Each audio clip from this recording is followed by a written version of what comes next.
स्वार विधानसभा से विधायक रहे अब्दुल्ला आजम की विधायकी जाने के बाद अब स्वार विधानसभा में उपचुनाव होना तय है।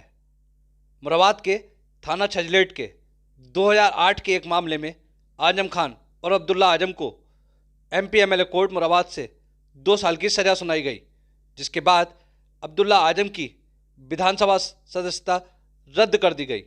2022 के विधानसभा चुनाव में अब्दुल्ला आजम स्वार विधानसभा चुनाव लड़े और जीत हासिल की, लेकिन 2 साल की कोर्ट से सजा होने के बाद उनकी विधायकी रद्द कर दी गई, जिसके बाद अब स्वार विधानसभा की सीट रिक्त हो गई है और यहां उपचुनाव कराया जाना है।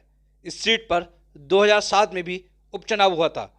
2007 के चुनाव में नवाब काजिम अली खां उर्फ नावेद मियां सपा के टिकट पर चुनाव लड़े और जीत गए, लेकिन प्रदेश में बसपा की सरकार बनने के बाद नावेद मियां ने इस्तीफा दे दिया और फिर 2007 में यहां उपचुनाव हुआ।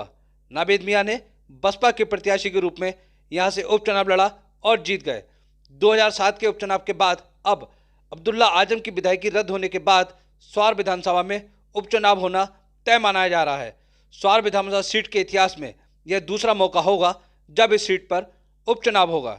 वहीं आपको यह भी बता दें, 2020 में इस सीट पर उपचुनाव नहीं हो पाया।